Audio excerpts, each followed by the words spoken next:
in Dubai, and to all of you who are based elsewhere and don't speak Arabic, good morning, or good afternoon, or good evening, depending on where in the world you are. For me, it's the middle of the night. I'm Michael Fossel. Thank you very much for having me. I'm going to talk about sort of the extreme case of longevity, which is actually reversing human aging. To put that in context, this is an oil painting of an event that occurred almost 2 centuries ago. This is off the Galapagos Islands. This is the HMS Beagle, and Charles Darwin was on it at that time. He made an interesting remark, and that's this. What he's pointing out here is that usually when somebody tells you something that's impossible, it's because they actually don't know very much. And that's always been true historically. So I'd like to talk about, as I say, something rather unlikely, which is aging itself and the prospects for reversing it. To do that, I'm going to put it in sort of 3 contexts. The first is what aging is and what it is not. The second is how aging occurs at most fundamental levels, cellular levels, genetic levels, epigenetic levels. And finally, I'm going to talk about not only the prospects for reversing it, but what has already been done and where we're going in the future with it. So with that in mind, the first thing I'd like to point out is that aging is not entropy. Aging is actually the failure of maintenance in the face of entropy. Otherwise, life would be wiped out on this planet 3.5 billion years ago if it was simply entropy. Clearly, biology allows us to do a lot better than that. So the question really isn't so much how aging occurs as why doesn't it occur in some cases, and it clearly does in others. The second is that aging is not biomarkers. Aging is not 9 biomarkers, 11 biomarkers, or any other number of biomarkers. It is a complex cascade of events. It's a dynamic process that results in those biomarkers and takes into account a lot of upstream risk factors, which we'll look at. But it is not simply biomarkers any more than COVID is a number of symptoms. With that in mind, look at some of the biomarkers that I think, these are clinical biomarkers that any of us who are involved in clinical medicine see all the time, not only the age-related neurodegenerative diseases, the dementias, and specifically Alzheimer's disease, Parkinson's, and so on, which we'll come back to in detail, but also age-related cardiovascular diseases. And I mean the entire gamut of them: arterial disease, venous disease, capillary pruning, everything, osteoarthritis, chronic kidney disease and decline in the glomerular filtration rate, osteoporosis, muscle wasting, skin, wrinkles, immune senescence, the whole thing. None of these are aging. They are aging diseases in some cases, they're aging syndromes in others, they are complaints people have, they are findings, they're biomarkers, but they are not aging. They are the outcome of aging. If we look more at a more detailed level, we see the same thing. These are some of the more cellular biomarkers that we think of with regard to aging. I'll move that down a little bit if I can get past that. We see not only inflammation, but inappropriate inflammation, sometimes slow inflammation, sometimes too much inflammation. We see a decline in the DNA repair rate and consequently mutations and increased rate of cancer. We see prominent mitochondrial dysfunction, which we'll come back to. Methylation changes, acetylation changes, Yamanaka factors, telomere shortening, senescence-associated secret phenotypes, dozens of others, or even hundreds, depending on how we define it. These are not aging. They're aspects of aging. They're important parts of aging. They're things we can measure, and sometimes they're very important things for us to measure. But by themselves, they are not aging. The same is true if we look even more detailed level at genetic biomarkers. These are mostly upstream risk factors for age-related diseases. In this case, I'm picking solely ones for Alzheimer's disease. For example, if you're biallelic for ApoE4, you have a higher risk, presenilins, obviously. I myself know the more than 200 genes that impact your risk of coming down with Alzheimer's disease, or in some cases like ApoE2, actually lowering your risk. But these are not Alzheimer's, these are not diseases, these are not aging. They are things that play a role in age-related diseases, but they are not the same as aging. So biomarkers are not aging, whether they're upstream biomarkers or downstream biomarkers. Aging is a process. It is not any one of these boxes. It is not a downstream related disease. It's not increased DNA damage. It's not increased oxidative damage. It's none of these. It's not epigenetic change. It is a complex process that all of these encompass. Now, I first got intrigued by this about 50 years ago here at Stanford, where I did my PhD and my MD. They actually paid me to get the MD. And what intrigued me was that people were very blasé about aging. Invariably, when I talked to people about the development. Hello, hi, Mr. Fossel. What? Sorry to disturb you. There was a technical error. Please be on hold for 5 minutes, please. Then? Yeah, thank you. Sorry. Back on.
Yes, Mitchell Fossel, please go ahead. Thank you and sorry. Not a bit. So I was here 50 years ago, and there were two things I noticed. One is that when I talked about aging, people were very intrigued by the development, for example, of the nervous system. It's an impressive process. But when I talked about aging and age-related diseases, people were very blasé. They tended to assume that aging just happened. Wear and tear, entropy, you get old, you rust, things fall apart, what can you expect? And again, there was that same attitude of not understanding aging as a process, but simply thinking of it as just entropy. The second was in line with the same biomarker thing. There was a sort of a blind man and the elephant problem. People focused on immune problems or on hormonal changes or on mitochondrial changes or on DNA repair issues, but there was no way to put it together. There was no single elephant. It was always pieces of the elephant. And that struck me as, again, a problem. So I first, gave a talk on this 27 years ago in my youthful exuberance at age 47, 46, here at the NIH in Bethesda, Maryland. And the talk I gave, I don't know if any of you have ever been in the auditorium there, it's very steeply raked, so people are physically looking down on you, but they were kind of conceptually looking down on me as well, because the talk I gave was reversing human aging. And what I pointed out then is still true now, which is I said, anyone who leaves this lecture hall in an hour and thinks you can reverse aging is naive. But anyone who leaves this lecture hall in an hour and thinks you cannot reverse aging is equally naive. If you are sensible, you'll leave the lecture hall in an hour saying, I don't know if we can or not, where's the data? Well, there's been a great deal of data since that time, and I will talk to you about some of that. I also wrote the first two papers on that same topic in Journal of American Medical Association, first medical articles on the prospects for reversing aging, as well as putting out this book, which was a bestseller in a number of countries back then. Since that time, I put out the first and only medical textbook on this with Oxford University Press, looking tissue by tissue, organ system by organ system at age-related diseases and how aging actually occurred that resulted in these and prospects for intervention. As well as this book, which the Wall Street Journal and the London Times praised as one of the best science books of the year a few years ago. And then this one, which comes out later this year or beginning of next year on aging again, with the co-authors I brought in from around the world, including 5 from the Mayo Clinic, 1 from Harvard. Len Hayflick actually is doing the foreword for it. And what we're going to do is the same thing. We're going to look at aging system by system, organ by organ, tissue by tissue, and ask ourselves how these things occur and the prospects for intervention. So with that in mind, let me start by looking at aging diseases. I'm going to start by looking specifically at age-related neurodegenerative diseases. These are real diseases, that is Alzheimer's, Parkinson's, frontotemporal, and vascular, things that many of us see all the time clinically, or we have friends who have these things. But what's interesting about them is that there's a certain amount of overlap.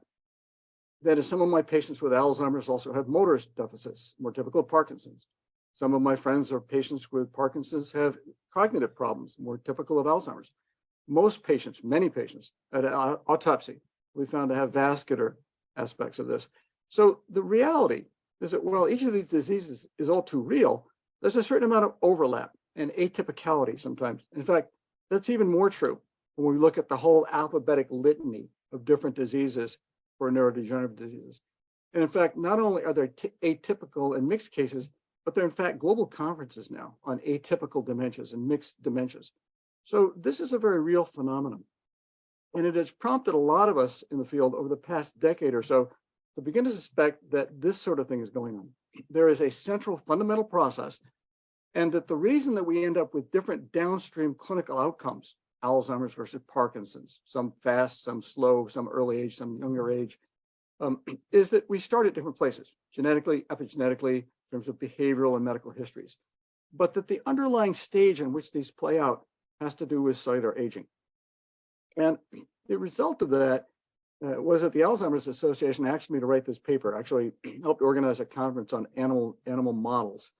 And what I summarized at that conference was something that was pretty obvious, which is we know a great deal about the clinical outcomes of Alzheimer's, for example. We know a great deal about the risk factors, for example, head trauma and certain genetic predilections, but we don't know what goes on in between. For example, ApoE4 increases your risk, but why does it increase your risk? Exposure to head trauma may increase your risk for Parkinson's, but why does it do that? So I was invited to write this paper.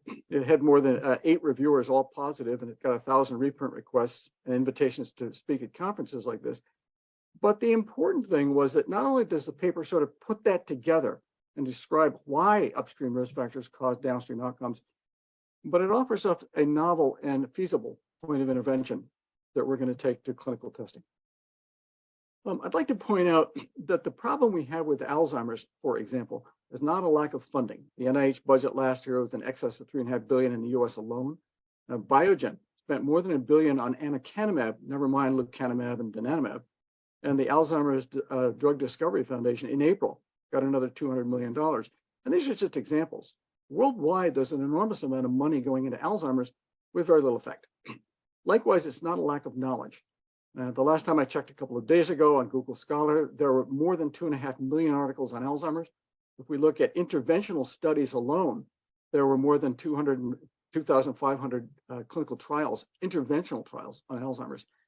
But despite this, we still have no effective products. And the reason is not a lack of knowledge, it's a lack of understanding. And when I say there are no effective products, this is what I mean. The untreated or the placebo groups, that's what happens when you have Alzheimer's. The MAB theories, the monoclonal antibody therapies, this was taken data from the anakinumab, but it's the same sort of data we see with the donanemab trials. What you see is there's this temporal step off, and then you begin to get this downhill course again. In short, there's some evidence you can slow the disease by as much as weeks or months, depending on which monoclonal you're looking at, but no evidence you can stop it, let alone reverse it. And clearly what we'd like to see is an effective intervention that follows the green line. And that has not happened yet. Well, the same is true to a different degree with regard to cardiovascular disease, age-related cardiovascular disease. That is, these are real symptoms or actual diseases: myocardial infarction, congestive heart failure, acute ischemic syndrome, capillary pruning. But the reality is that's a certain amount of atypicality. For example, I've had a 25-year-old patient with myocardial infarction. Very atypical, but it happens. Most patients have mixed syndromes. Somebody with an aneurysm may well have ventricular fibrillation. People with CHF may well have angina. The reality is these things all tend to go together in various ways. And again, that's led people over the past 10 years or so to begin to suspect what we're looking at is an underlying process that's shared by all of them, common process, in this case, cellular aging. And upstream, we have, again, genetic, epigenetic, behavioral, and medical risk factors. And downstream, we have these different outcomes. But why do you get a myocardial infarction and I get an aneurysm? And I think that has to do with the upstream risk factors, but they all play out on the same central stage, which culminated in this paper, which just came out a couple of months ago, with some friends of mine who are involved in the same research. So doing very nicely. I'd like to introduce you to a friend of mine. Some of you know him. This is Dr. Leonard Hayflick. Some now 62 years ago, he was the first person to describe cellular aging in detail and show that it worked. And he made this quote. It's actually, I use this in my upcoming textbook as well. And what he is saying here is that I think all of us recognize that the most important risk factor, predictive and otherwise, for age-related disease is aging. But most people then ignore that and focus in on, for example, cholesterol plaques or inflammatory changes or beta amyloid or alpha-synuclein, rather than look at aging itself. Let me tell you what I mean by that. Say somebody comes to me with a patient and they want to know if the patient is going to have Alzheimer's. And I know nothing about that patient. The first thing I need to ask is how old are they? Because 5-year-olds don't tend to get Alzheimer's, although I can cite you some cases, and 95-year-olds do. So that's the most important risk factor. After that, I want to know family history and genetic predilection, whether they've had head injury, whether they've had encephalitis. But aging itself is the most important risk factor, and yet we ignore it. So overall, what we're looking at is this sort of thing. We know there are upstream risk factors, for example, chronologic age itself, as well as various genetic risk factors, particularly for any particular disease we can think of, but Alzheimer's comes to mind, as well as exposure to various toxins, head trauma, for example. But even if we're looking at osteoarthritis, we're looking at knee trauma, for example. Hypertension and hyperglycemia for age-related cardiovascular disease, as well as vascular dementias. Various infections, for example, prions, bacteria, chlamydial infections, fungal infections, and so forth. And then downstream, a whole slew of different outcomes that we can see. And I've put in some of those with regard to some of the dementias. But the same is true of the other things I've listed there. For example, poor reactive oxygen species sequestration out of mitochondria. So these all play out on the role of cell aging. And the reason we get these downstream outcomes is because of the upstream effects upon cell aging, most of them hastening cell aging. And the same is true not only with regard to CNS cells, for example, neurons, microglia, oligodendrocytes, and so forth, as well as vascular endothelial cells in the brain. But it's also true of vascular endothelial cells and cardiac fibroblasts. It's true of chondrocytes in the joints, osteocytes in bone, that is osteoblasts and osteoclasts, renal podocytes, leukocytes, pneumocytes in the lung, as well as fibroblasts and keratinocytes in the skin. So in all cases, when we look at age-related diseases, we can track it down to changes that occur within aging cells. And I'd like to remind you that aging, again, is not ubiquitous. You know, every cell in your body right now, all of you are several at least decades old, and I can find not only cellular changes, but mitochondrial changes if I look carefully. And yet, you inherited a cell from your mother that was at that point 3.5 billion years old and showed no evidence of aging. Likewise, the mitochondria you inherited were almost 2 billion years old. You did not inherit aged mitochondria. So the question again is not why do we age, but why do we sometimes age and other times not age? There's cases where we don't see cellular or mitochondrial aging and other cases where we quite clearly do. Example, this is a conference that we had recently. I was leading a panel on mitochondrial aging. And these two questions came up, and many people involved in the field have a hard time answering them. If mitochondrial aging is the be-all and end-all of aging, then how come it doesn't occur in the germ cell line? Well, there are answers to that, but the question's a good one. Likewise, if mitochondria progressively fail, why does it only happen post-fertilization? Again, there are answers to that, but it's a good question. And again, the provenance of those mitochondria, more than 1 billion years. And we know that mitochondrial aging occurs, even in a handful of decades for all of us. These are just some examples of this. Oxidative phosphorylation changes the oxidative capacity in general, cytochrome C oxidase function, as we'll see in a minute. And this is especially true when we look at affected cells in for example, Alzheimer's neurons in patients with Alzheimer's. And these are just a couple of articles, 20-year-old articles from a friend of mine, Ed Byrne. And he's the first one to raise the same issue. He says, we know that we see mitochondrial aging, but why didn't we see it before? What drives mitochondrial aging? Not just does it occur, it clearly occurs. But what drives it? What makes it happen? How is it involved in the process? So with that in mind, let's look at how aging occurs. I'd like to introduce you to a couple of friends of mine of different species. Typical human beings live about 3/4 of a century. In the upper left, I've got Coco, the gorilla. She spoke sign language. She lasted about 40 years. She was actually a friend of mine. I had the pleasure of being her babysitter for a year when I was at Stanford years ago. I am embarrassed to admit she had a bigger sign language vocabulary than I do. I will miss her. More typical domestic animals, other than gorillas, dogs and cats usually last a decade or two, depending on the species and breed. Typical laboratory rodents, mice, rats, typically last 2 or 3 years, again, depending on species and breed. And the question obviously is, why do they have different lifespans? You can't simply say, well, it's entropy, without explaining why entropy works at different rates in different species. Now, most people would simply say it's genetics, which is a beginning. For example, that mouse in the lower right corner shares about 75% of protein expressing genes with you. That leaves 25% of protein expressing genes that you don't share. And those are only maybe 1 or 2% of your genome, leading at least 40% of regulatory elements that are also probably different. So somewhere in there, presumably, there's a difference that allows me to have a lifespan 40 times longer than that mouse. But that's not an answer. And in fact, even if you narrow it down to a single species and a single gene, you get the same problem. Here's an example. These are children with Hutchinson-Gilford progeria. Back 20 years ago, I gathered them together from all over the world. We typically have about 2 or 3 dozen. In this case, we've got about 30 of these children. And Bill Sample in the background with his hands up, and I have just given them a tour of the US White House, going places you're not allowed to go, taking pictures you're not allowed to take, until the 2 little boys in the left front row, that's Sammy and Ori, his friend, their red hat and the orange Hawaiian shirt, managed to sit just inside that door on a pressure-sensitive switch that goes up the steps to the presidential quarters, after which the Secret Service escorted us out very politely, but quite firmly, here to the North Portico. We took this picture. These children are all dead. They all were bald. Those having hair are wearing wigs. That's why most of them are wearing hats, by the way.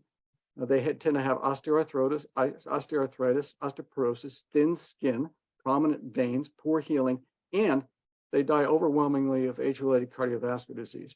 There's a boy in the back row who later this same summer, 20 years ago, had a heart attack while throwing a baseball with his father. He was 8 years old. Why do these children get early aging? I've addressed that in some of the articles down below there, including one from a friend of mine, John Cook, which is a fascinating one showing we can reverse some of this in the lab. We know, or think we do, that it's the lamin gene that produces progerin. But notice that that's not an answer. That tells you where to look, but it doesn't tell you what it does. So what's going on with aging? Well, one of the things that seems to be universal in all species and all cells we look at is as cells show aging changes, the molecular turnover rate goes down. This is taken from my upcoming textbook from chapter 1.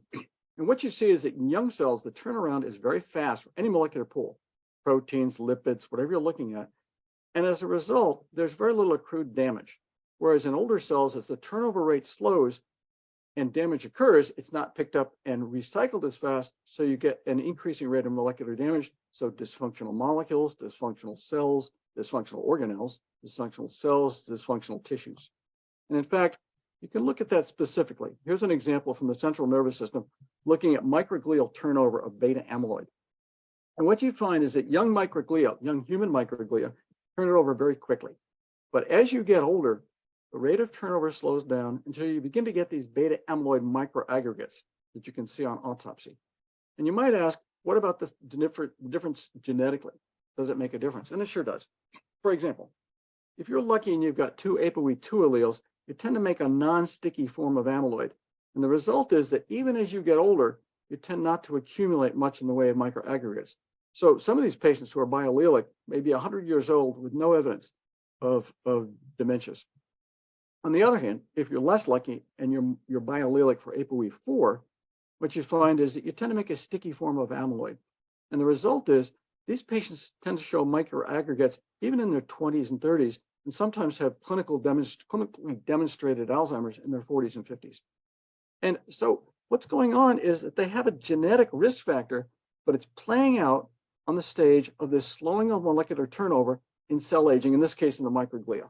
But the same is true of other cells. In fact, you can look at this and estimate it mathematically. Again, this is taken from my upcoming textbook. What you find is that if you have very low risk alleles, old cells have molecular damage, more consistent with young cells with high risk alleles. But if you're older and have high risk alleles, you're in trouble. And this is not only true of beta amyloid, it's true of with regard to the nervous system, tau proteins, neurofilament light chains, but it's also true generically of mitochondrial function, DNA repair, and so on. For example, mitochondrial enzymes. And here's an example. If we look at the mitochondria, about 99% of the aerobic enzymes are imported from the nucleus. And as the telomeres shortened and epigenetic expression changes, one of the things that happens is the turnover rate, the production rate, and degradation rate for cytochrome C oxidase slows down. The result of that is because of the oxidative damage to these enzymes, you begin to get less efficient mitochondrial function. In fact, you can see the ATP and reactive oxygen species ratio go down. So you're producing more free radicals. But that's not all that changes. The same is true if you look at the lipid molecules that surround the mitochondria, or for the matter, the nuclear membrane. For example, phosphatidylcholine. The turnover rate goes down with cell aging, again, because of changes occurring back in the nucleus. And the result is you get a more permeable membrane. So you're making more free radicals and you're leaking them into the cytoplasm and in fact into the nucleoplasm as well. Normally those are taken care of by scavenger molecules, superoxide dismutase, catalase, and others.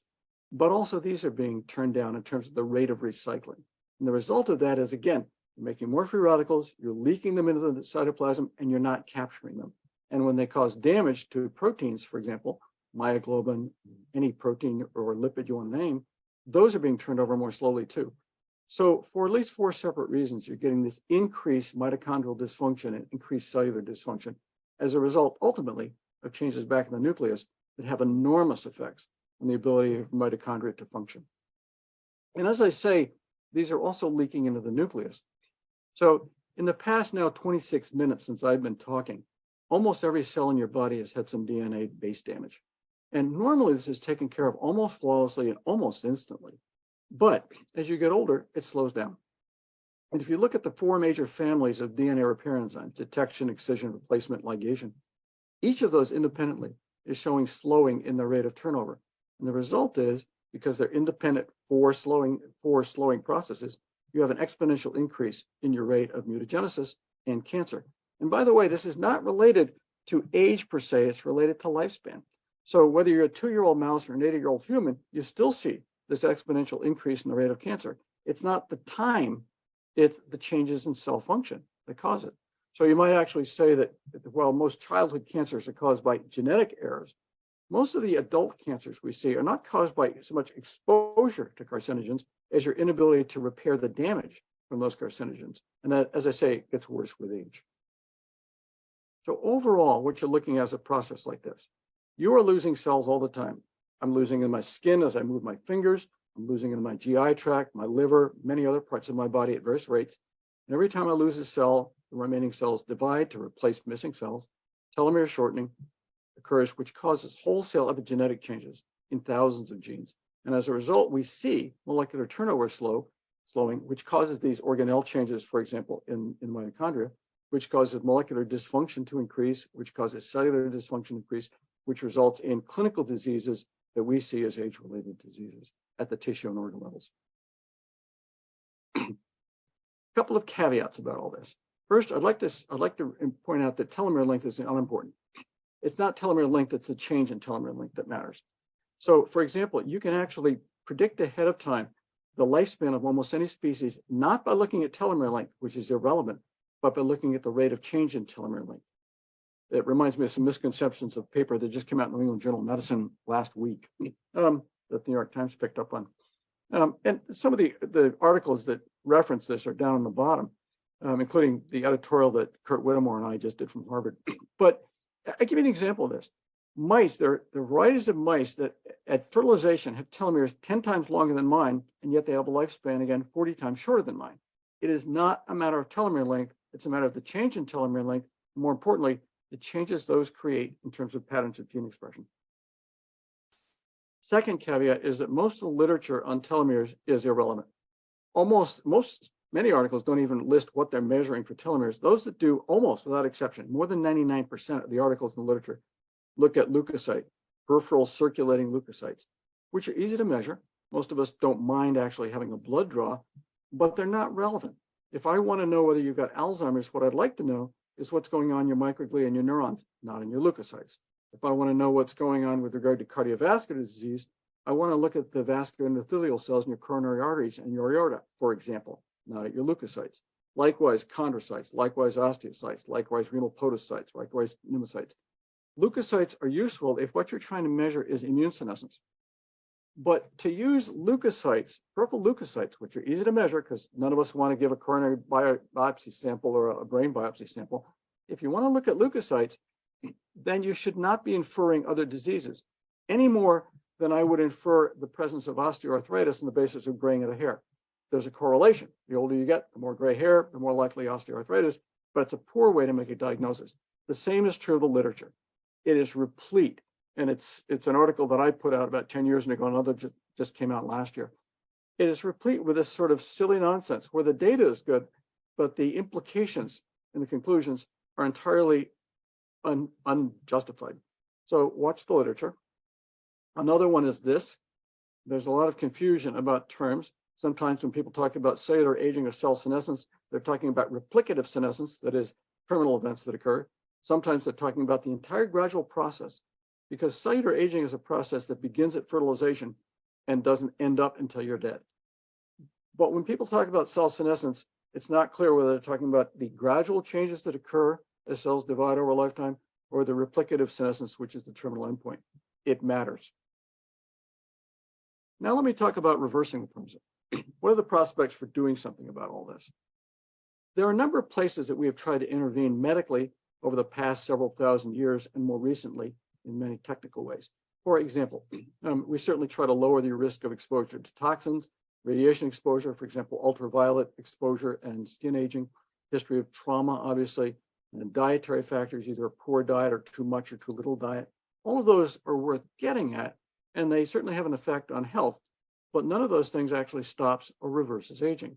And the same has been true of downstream interventions. For example, as I said, the dementias.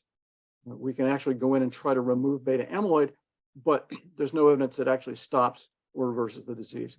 And the same really is true for many of the other things. I can replace your knee joint, but that doesn't stop the pathology. It just makes it so you can play tennis again. The question is, can we do better? And the answer, I think, is not only yes, but we've got data to show you can. To the extent that we're able to reset telomeres, and I'll give you some exceptions to this, we know that we can reset gene expression. And when we do that, we can reset cellular function. There are limits to this technically, and I'll show you some of those. The first time we ever knew this happened was now in 1998, 25 years ago, a really nice paper by Andrea Bodnar and her group out at Jera in California that published in Science. And what she showed is you can take human fibroblasts, aged human fibroblasts, and turn them into what appear to be young, functional, normal human fibroblasts simply by resetting telomere length in the laboratory. Now, mind you, that was just one kind of cell. As it turns out, you can do it also with tissues. In this case, this is a paper by Walter Funk, which is a very difficult paper to read. I actually took him out for a drink and then went back and looked through his actual slides and then reread the paper. But what they showed is that you can take human fibroblasts and keratinocytes, old ones from a biopsy of an older person, for example, and grew young skin, in this case, an immunocompromised mouse. You can grow young human skin if you reset telomere length. And the same thing can be done with bone tissue. And perhaps more importantly, the same thing can be done with vascular endothelial cells. This was done ex vivo. This is a paper by Matsushita in 2001. One of the co-authors there was John Cook, who's just written a fascinating paper just this last December on the same topic, showing he can do it with mRNA. And he and I are probably going to work on this as part of some upcoming human trials. We also know you can do it in organisms within limits. The first paper that looked at that was a paper by Rhonda Pinto out of Harvard a few years ago, but he was altering germ cell lines, which doesn't help unless we're dealing with your great-great-granddaughter. In this case, the Jesus paper was by Maria Blasco, actually, who's the director of Sciinov Madrid. And what she did was she used a standard AAV9 vector, a standard CMV promoter, and a mouse TERT, that is the telomerase gene for mice, native to mice, and showed you can not only increase the lifespan and reset behavioral indices in older mice, but you can do the same for bone mineral density, subcutaneous fat, immune responsiveness, and any number of other biomarkers. So there are limits to how good we are at this, but to the extent that we're capable of it technically, it seems to work pretty well. So overall, what you're looking at this for therapeutic targets, we can reset telomeres, or we can try to remove senescent cells, that is not reset them, but remove them. We can actually approach the biomarkers of aging, for example, with xenomorphics or others. And there are endless approaches to this now, or you can use symptomatic therapies, which is generally where we've been up until now. That's the overall view. Let me point out that the overall model has a lot of advantages. One is it accounts for all known upstream risk factors. It accounts for all the downstream outcomes, the biomarkers we look at. And it not only explains why we have heterogeneity in patients, but also between species. That is, why do we find, for example, that mice have a different way of dealing with beta amyloid, and yet they still get cognitive decline? So do dogs, so do rhesus monkeys, and so forth. It is also consistent with all the known clinical and research data.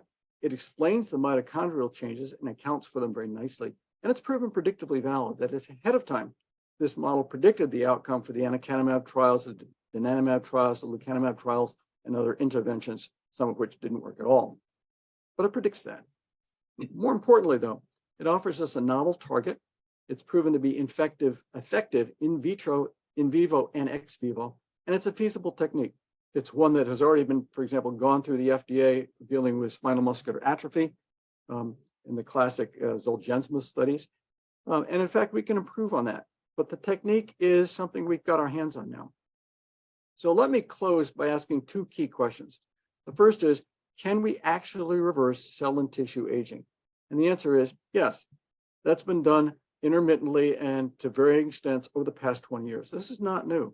Yes, it can be reversed. But the more important question is this one. Can we do this in human clinical trials? That is, can we actually take age-related diseases like Alzheimer's, age-related cardiovascular disease, and others in this textbook that we're putting out for academic press, and actually show that we can cure and prevent these diseases? Well, we probably can. There are a group of us now We know who to use. We have a phenomenal group. We know how to do it. We know the techniques we can use to do it. And we understand the process, perhaps more than we have previously. But there are a lot of things we don't know. For example, if we approach it with telomerase, what's the optimal telomerase? Do we use the gene? Do we use the RNA? Do we use a protein? And furthermore, if we use telomerase gene, which exact sequence shall we use? Is there a more optimal one than the native one? There are all these interesting questions regarding cancer, by the way, and I've got several papers on that. Not much of a problem, actually, despite some concerns. What's the optimal vehicle? That is, how do we get it in? mRNA? Do we use a lipid nanoparticle? Do we use an AAV? If so, which serotype? What promoter? What's the route? Can we do this orally? Can we do this IV? Can we do this intrathecally? What cell types can we reach? And because in the Maria Blasco paper, for example, she barely touched the neurons and only got about 1% or so of the microglia. Can we do better? Can we approach a lot of other cell types? How do we optimize that transduction percentage? How do we get it higher than that? How well can we extend the telomeres? Can we get them up to sort of normal lower levels, that is younger levels? And what are the age limits in senescing cells? I mean, clearly, if I have a cell, it's replicative senescence, there are going to be limits on how far I can fix that cell, if at all. And what can we really adjust? And likewise, when we take this to clinical trials, what are the limits when it comes to actual function of tissues and organs? And the answer really is, we don't know. There's an interesting chapter on that, which I'll go into it in detail, but there are a lot of things we don't know, but the potential is enormous. And to the extent we're capable of doing this, it's proven effective to date. So the answer is yes, we almost certainly can. We're going to start for strategic reasons with age-related neurodegenerative diseases, specifically Alzheimer's, but move on to cardiovascular disease, as well as the whole panoply of other age-related diseases. I'd like to close with this quote from a favorite poet of mine, 1,000 years ago, Li Bai, one of the world's great poets. Most people don't know it because they don't read Chinese. He said, if you only hunt rabbits, then tigers and dragons go uncaught. For way too long in medicine, we have gone after the rabbits. When we look at age-related diseases, we have gone after symptoms, signs, complaints, trying to make people calm down, trying to simply replace arteries, put in stents, use statins. We've gone after the rabbits. I think it's time we went after the tigers and dragons, and I think we can capture them. I'd like to thank you all for listening, and let's see if there's some exciting times ahead. For those of you who are intrigued and would like to know more, please get in touch with me, because I think we'll take this to human trials and see what happens. Thank you all. Shakra.